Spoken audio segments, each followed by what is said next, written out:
बिस्मिल्लाहिर्रहमानिर्रहीम और अस्सलाम वालेकुम। आज की इस वीडियो में हम देखेंगे असाइनमेंट ऑपरेटर्स को। असाइनमेंट ऑपरेटर्स इसलिए यूज़ होते हैं कि अगर आपने कभी भी कोई वैल्यू जो है किसी वेरिएबल को असाइन करनी हो तो उसके लिए आप असाइनमेंट ऑपरेटर यूज़ करते हैं। तो जैसे कि इसकी मिसाल मैथ में बड़ी सिंपल आपको अक्सर यूज़ करते हैं तो आपको नज़र आती होगी कि जैसे मैथ फिजिक्स में आप लिखते हैं ना कि जी जो है दैट इज़ 9.8। ठीक है, तो जी को आप 9.8 की वैल्यू असाइन करते हैं। यही अगर आपने कंप्यूटर में लिखनी हो तो इसके आगे हर सेमीकोलन आ जाएगा बस। तो आप 9.8 की वैल्यू जी को असाइन कर रहे हैं किसकी मदद से? इस असाइनमेंट ऑपरेटर की मदद से। तो ये जो ऑपरेटर है ना, जो कि इक्वल टू का ऑपरेटर है, असाइनमेंट ऑपरेटर, ये बता रहा है इसको कि जो इसके राइट साइड पे वैल्यू है ना, जो भी इसके राइट साइड पे लिखी है जो 9.8 है, इसको असाइन कर दो जो इसके लेफ्ट साइड पे वेरिएबल है इसको। ठीक है, तो ये तो एक मिसाल होगी वैल्यू असाइन करने की। इसके अलावा एक्सप्रेशंस, कॉन्स्टेंट्स, वेरिएबल्स, ये भी आप एक दूसरे को असाइन करवा सकते हैं। अब असाइनमेंट ऑपरेटर्स जो है ना, ये मल्टीपल टाइप्स के होते हैं। बेसिकली टोटल 3 टाइप्स होती हैं। सबसे पहली जो है ना बेसिक असाइनमेंट ऑपरेटर है। बेसिक असाइनमेंट ऑपरेटर तो सिंपल आप सबको पता है कि इक्वल टू का ऑपरेटर है, जो कि एक बेसिक असाइनमेंट ऑपरेटर है। जब भी आपने कोई नंबर किसी को डायरेक्टली असाइन करना है तो बस आप इक्वल टू का ऑपरेटर यूज़ करें। यहाँ पे जो भी आप चीज़ लिखेंगे, इधर आपने कोई भी वैल्यू लिखी है, कुछ भी लिखा है आपने यहाँ पे, वो जो भी यहाँ पे वेरिएबल लिखा होगा इसके अंदर जाके इसको असाइन हो जाएगी। ठीक है, ये हो गया एक बेसिक सा असाइनमेंट का ऑपरेटर जो कि है इक्वल टू का ऑपरेटर। नेक्स्ट है हमारे पास compound assignment operators. Compound assignment operators में हमारे पास आ जाते हैं जो कि ऐसे असाइनमेंट ऑपरेटर्स जो कि जुड़े होते हैं। मसलन के प्लस इज इक्वल टू का ऑपरेटर है या मल्टीप्लाई इज इक्वल टू का ऑपरेटर है। अभी हम देखते हैं कि ये किस तरीके से यूज़ होते हैं। ये हम अभी अगली स्लाइड में देख लेते हैं। बस आप फिलहाल समझ लें कि इस तरह के ऑपरेटर भी एग्जिस्ट करते हैं। ये आपकी बस लिखने वाली जो स्टेटमेंट्स आप लिखते हैं उनको थोड़ा सा छोटा कर लेते होते हैं, या आपके लिखने में आप अगर तेज़ लिखना चाह रहे हो तो इस तरीके से आप ज़्यादा तेज़ लिख सकते हैं स्टेटमेंट को। लास्ट हमारे पास होते हैं इंक्रीमेंट और डिक्रीमेंट के ऑपरेटर्स। ये करते हैं कि जो भी वेरिएबल है उसके अंदर जो वैल्यू स्टोर्ड है उसको +1 या -1 कर देते होते हैं। तो अगर कोई वेरिएबल है एन और आगे लिखा हुआ है प्लस प्लस, तो इसका मतलब ये होता है कि आप कह रहे हैं कि एन की वैल्यू में 1 प्लस कर दिया जाए। या आपने लिखा हुआ है एन और माइनस माइनस, तो आप कहना चाह रहे हैं कि एन की जो वैल्यू है उसमें 1 माइनस कर दिया जाए। तो इसको भी हम देखेंगे ये किस तरीके से होता है। तो सबसे पहले बेसिक असाइनमेंट ऑपरेटर। तो बेसिक असाइनमेंट ऑपरेटर क्या है? इक्वल टू साइन है, जिसको कि हम बेसिक असाइनमेंट ऑपरेटर कहते हैं।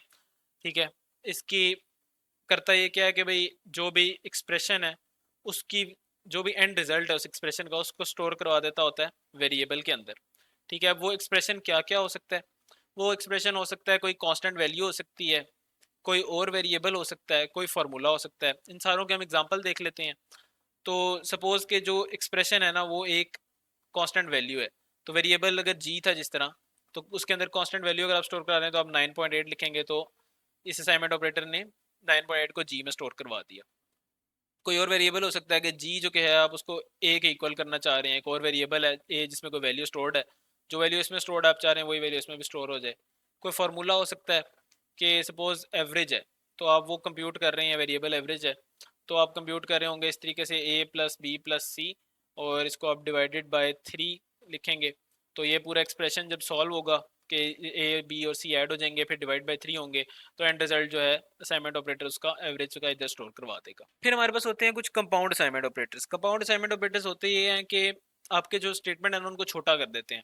अब उसकी मिसाल आप इस तरीके से समझ लें कि फिलहाल मैं ये करता हूँ कि मैं एक वेरिएबल लेता हूँ इस वाली एक्सप्रेशन को समझाने के लिए। तो वो कह रहा है कि पहले एक वेरिएबल हो एन, उसके बाद इक्वल टू का साइन हो, और फिर वो वेरिएबल हो एन, और आगे कोई अर्थमेटिक ऑपरेटर लगा हो मसलन के प्लस का साइन, और फिर आगे कोई एक्सप्रेशन हो, मसलन मैं कहता हूँ 7। ठीक है, तो मेरे पास बेसिकली मैंने खुला बहुत ज़्यादा लिख दिया है। मैंने बेसिकली लिखा है कि n is equal to n plus 7, या आप इसको इसलिए तरह लिख लें n is equal to n plus 7। ठीक है, इस वाले को एक कंपाउंड असाइनमेंट ऑपरेटर इसको लाइन को थोड़ा छोटा करके भी लिख सकता है, क्योंकि इसमें 2 दफ़ा n आ रहा है ना, तो आपको 2 दफ़ा n ना लिखना पड़े, लेकिन इसका मतलब यही हो, कंप्यूटर को यही समझ आए कि आप लिख रहे हैं n is equal to n plus 7। तो वो अब आप किस तरीके से करेंगे कंपाउंड असाइनमेंट ऑपरेटर से? तो आप करेंगे ये कि हमने पहले भी क्या लिखा था, n is equal to n plus 7। तो इसको आप दूसरी तरीके से अगर लिखना चाहें तो आप वो इसको इस तरीके से लिखेंगे कि उसने कहा कि वेरिएबल लिखें पहले, तो हम लिखेंगे n, और आगे अर्थमेटिक ऑपरेटर लिख दें, जो कि अर्थमेटिक ऑपरेटर इसमें क्या था, प्लस का साइन। ठीक है, और आगे इक्वल टू का साइन डालें तो इक्वल टू आ जाएगा, और आगे एक्सप्रेशन लिखें, जो कि हमारे पास एक्सप्रेशन एक कांस्टेंट था हमारे केस में तो 7। तो कह रहा है कि ये दोनों जो एक्सप्रेशन हैं ये आपस में इक्विवेलेंट हैं एक दूसरे के। तो आप ये भी लिख सकते थे कि n is equal to n plus 7, या आप लिख लें कि n plus is equal to 7, मतलब कि 2 बार आपको n नहीं लिखना पड़ेगा, लेकिन इसका मतलब यही होगा कि n is equal to n plus 7। तो कोई भी ऐसा एक्सप्रेशन बन रहा हो जिसमें अर्थमेटिक ऑपरेटर आ रहा है दरमियान में, तो आप उसको कंपाउंड असाइनमेंट भी दे सकते हैं। मसलन कि अगर मेरे पास, अगर आगे हम एग्जांपल्स देखते हैं मल्टीपल असाइनमेंट ऑपरेटर्स की, तो प्लस इज इक्वल टू है, तो अगर मैं लिखना चाह रहा था sum plus is equal to n, तो इसका मतलब है कि मैं ये लिखना चाह रहा हूँ कि sum is equal to sum plus n. ठीक है। अगर मैं लिखता हूँ माइनस इज इक्वल टू, तो मैं सम माइनस इक्वल टू एन की बजाय सम माइनस इक्वल टू एन भी लिख सकता हूँ, जो कि ये स्टैंड करता है कि भाई जो कहना चाह रहा है कि sum is equal to sum minus n. इसी तरह मल्टीप्लाई इज इक्वल टू है, तो product multiply is equal to n का मतलब है कि मैं कह रहा हूँ कि product is equal to product multiplied by n. इसी तरह डिवाइड इज इक्वल टू है, तो अगर a divide is equal to b लिख रहा हूँ, तो इसका मतलब है कि a is equal to a divided by B. तो बेसिकली अब इधर से भी आप देख लें कि जो ये वेरिएबल है ना, ये रिपीट हो रहा है ना, तो इसको अगर आप दरमियान से निकाल के एक दफ़ा लिख दें और ये जो साइन है इसको इधर ले जाएं, ठीक है, तो वो आपकी ना वो कंपाउंड स्टेटमेंट बन जाती है, जो कि ये है। जो कि इस तरह केस में भी आप देखें कि भाई यहाँ पे a is equal to a divided by है ना, तो अब ए इधर से आप निकाल दिया, ये वाला जो साइन था इसको हम इधर ले गए, तो ये बन जाएगा ए, और ये डिवाइड इज इक्वल टू, और इधर से ए निकल गया हुआ है तो यहाँ पे रह जाएगा बी। तो ये उसकी वो कंपाउंड स्टेटमेंट बन जाती है। Lastly percentage is equal to है, तो a percentage is equal to b जो है ना वो बन जाता है कि a is equal to a percentage B.